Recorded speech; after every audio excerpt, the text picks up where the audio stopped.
Hello everyone and welcome back to the Commander's Forge. My name is Andy Bentley and the Forge is an area for me to talk about Magic, Commander, and anything else as I try and drag this whole mental health thing back to where it's supposed to be.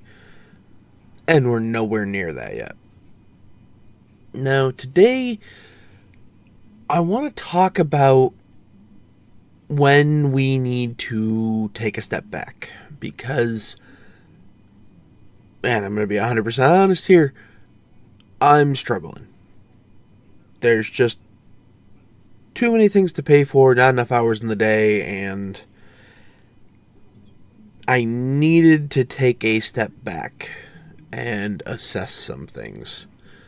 So, I had to drop some expenses. I ended up dropping most of my Twitch subscriptions, and I ended up dropping most of my Patreon subscriptions. I held on to a few, but it just isn't in the cards for me right now to help support people. I do not have the income to offset everything else I have to pay for right now. That said, I do like helping people when I can.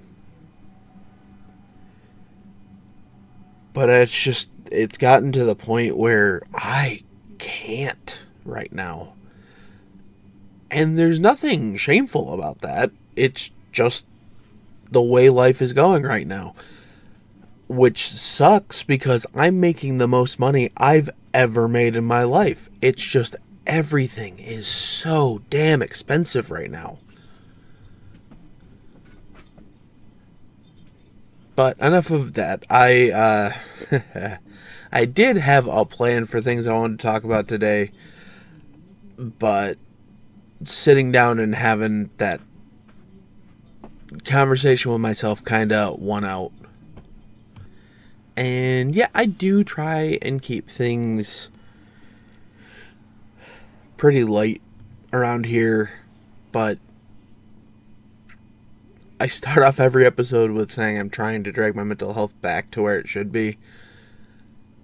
That's not an exaggeration. I have always struggled, and sometimes you just need to take a step back and look at everything from a fresh perspective. And right now, my expenses were outweighing my income. That's all it is. Hook, line, and sinker. I still have like $2,000 worth of work I need to get done on my car before September. I just do not have the money to be spending on other things right now. So, while I hope everyone had, fun at their Modern Horizons 3 pre-release events, I did not go to any of them. I will not be buying any of the product. It's just not in the cards. So yeah, that's where I'm going to leave this part, and hopefully I can come back with, something better for the next part. I'll go dig through decks and see what I haven't talked about in a while. But until then, I will be right back.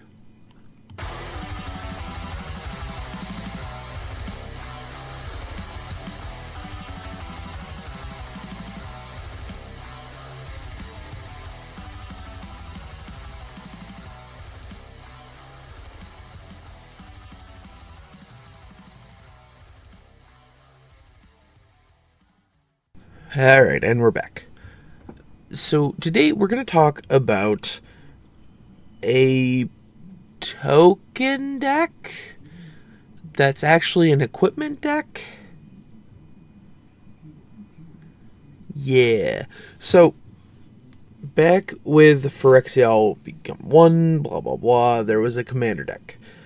That was a Boros commander deck. And it had this theme of like equipment and tokens. So I took that and I made it more into equipment and tokens.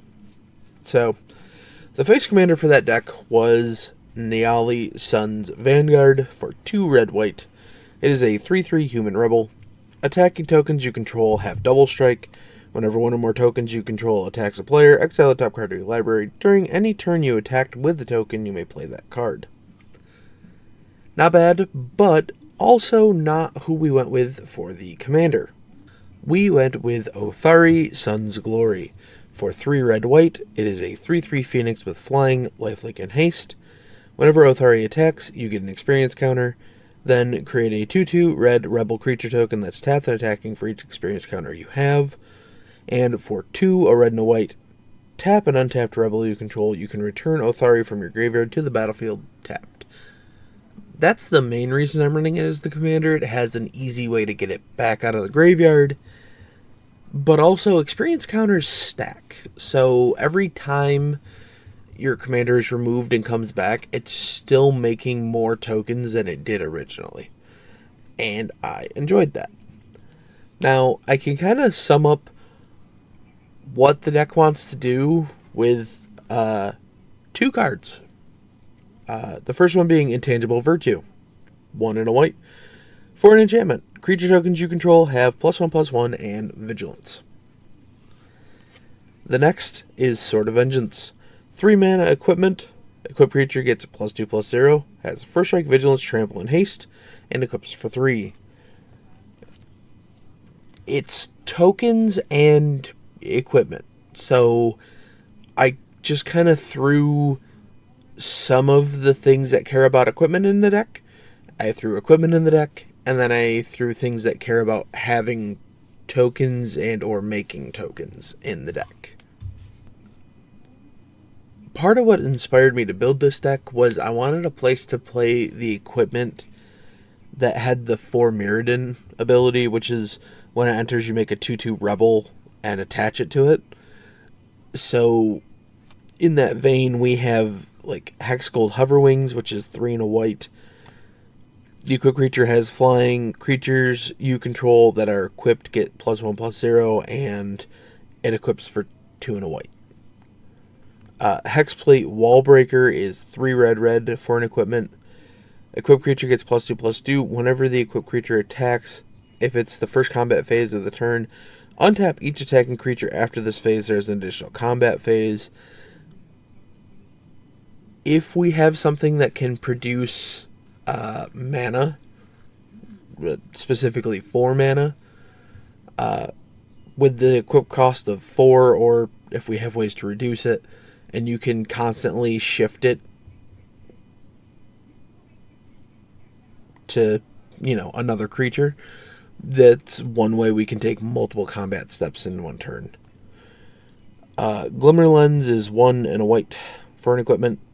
Whenever the equipped creature and at least one other creature attacks, draw a card. Equips for 1 and a white. Kemba's Banner is 3 and a white. Equipped creature gets +1/+1 for each creature you control. Equips for 2 and a white. Hexgold Halberd is 1 and a red. Equipment, as long as it's your turn, equipped creature has First Strike and Trample. Equips for 2 and a red. Bladehold War Whip is 1 red-white for an equipment. Equip abilities of other equipment cost 1 less to activate. And equipped creature has double strike, and the equip cost is 3 red-white. And finally, we have the Dragonwing Glider, which is 3 red for an equipment. Equipped creature gets +2/+2, has flying and haste. Equips for 3 red. And that isn't to say that we're only running the 4 Mirrodin stuff. We're not even running all of the eligible Boros aligned ones. But that's because we needed room for some of these other equipment we have laying around, like Shadow Spear. Single mana equipment. Equipped creature gets +1/+1, has Trample and Lifelink. You can pay 1 and have permanents your opponent's control lose hexproof and indestructible till end of turn, and it equips for 2. Darksteel Plate. 3 mana equipment. Darksteel Plate is indestructible. Equipped creature has indestructible and equips for 2. Great Sword of Tyr is one that I've kind of honestly fallen in love with over the last year or so. It's 1 and a white for an equipment. Whenever the equipped creature attacks, put a +1/+1 counter on it, and tap up to 1 target creature defending player controls, and equips it for a single white. So, yeah. A lot of these don't work in decks that have, like, the Sword ofs, because clearly they wouldn't work if you have, like, Pro White or something like that. So that's where a lot of these came from. Was I had another equipment deck that shifted to being more protecting creatures with your equipment, and a lot of the remnants ended up here. We have a Sword of the Animist in there, 2 mana, equipment. Equip creature gets +1/+1 whenever it attacks. You search your library for a basic land card, put it on the battlefield, tap, shuffle your library, equips for 2. Champion's Helm, 3 mana, equipment. Equip creature gets +2/+2 as long as it's legendary. It has hexproof. Equips for 1.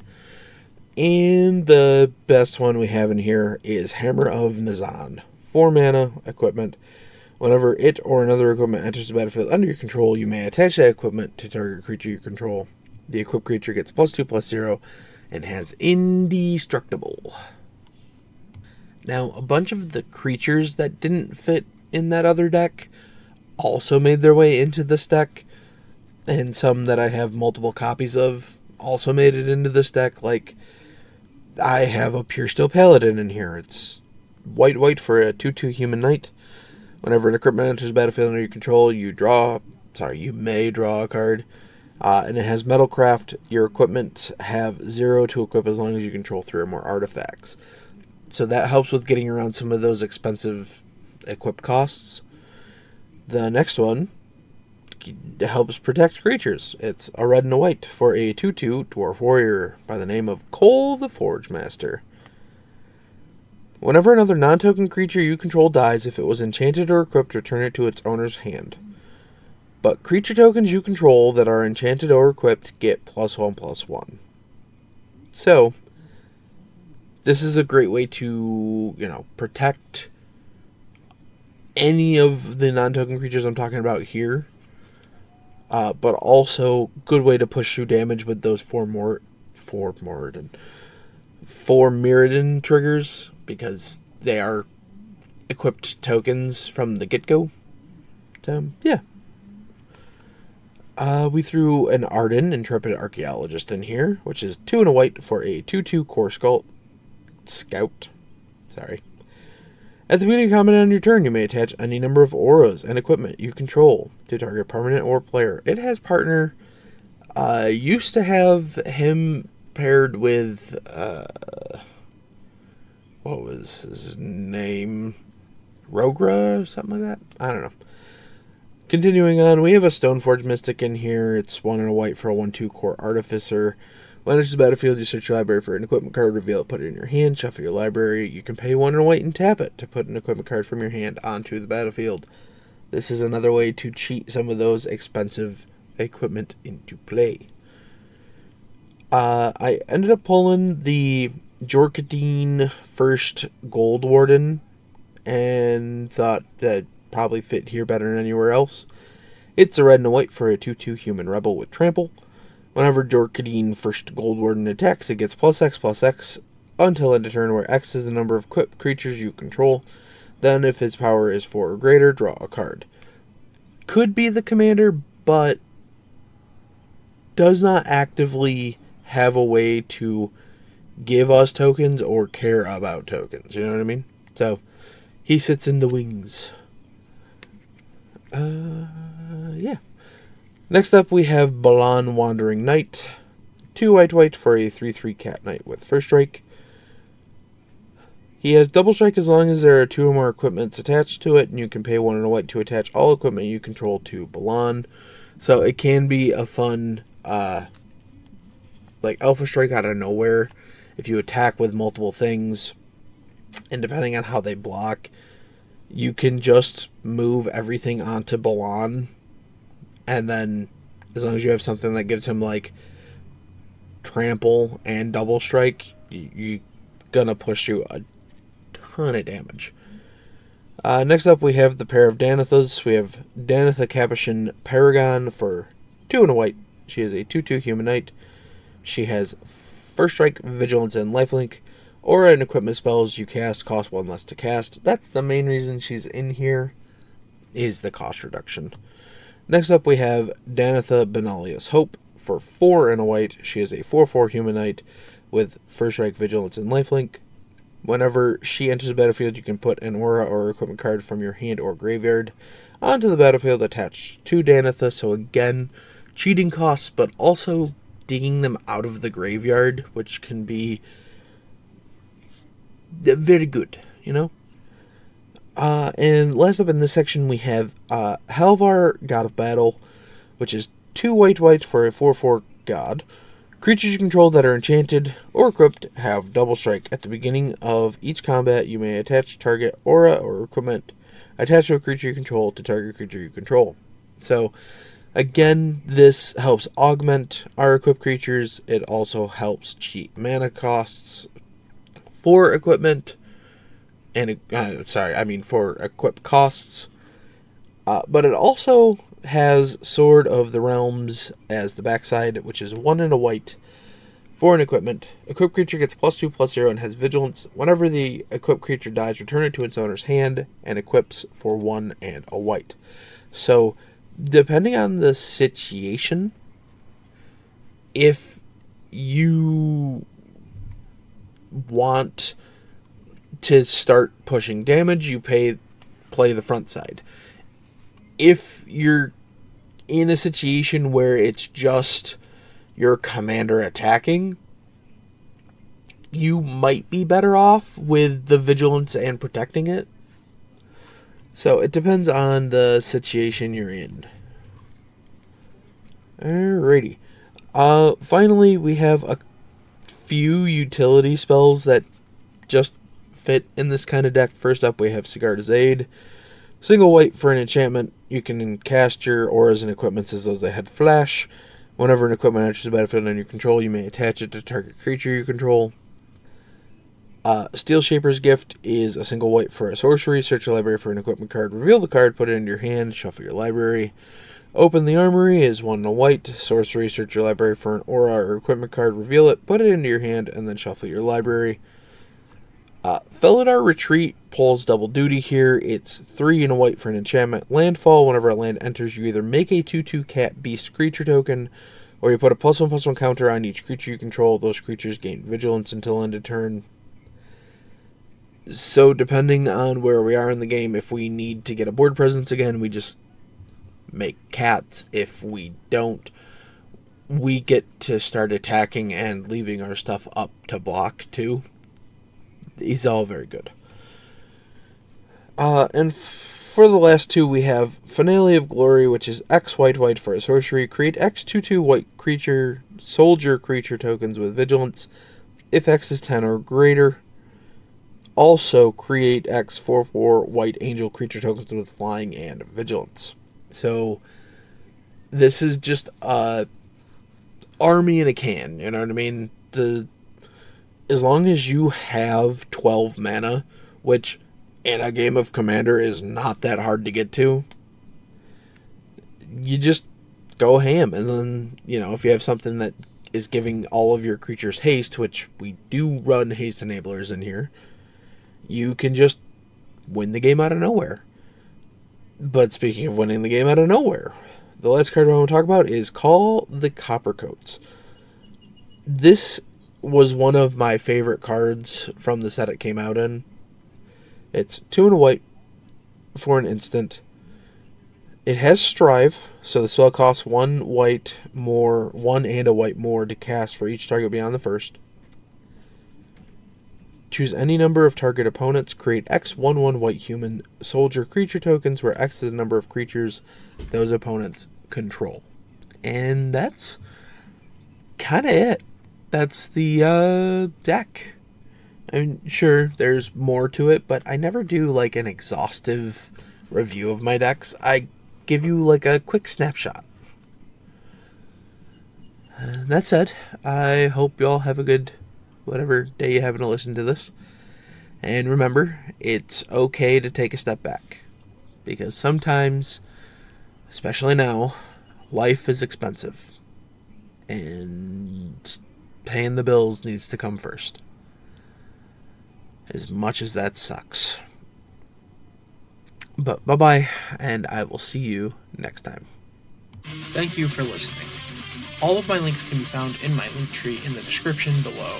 I would like to thank Ian Foss and Cody Mulpey of the band The Crypt for allowing me to use music for my opening and ending, along with Nate and Erica Jacobs for making my original logo.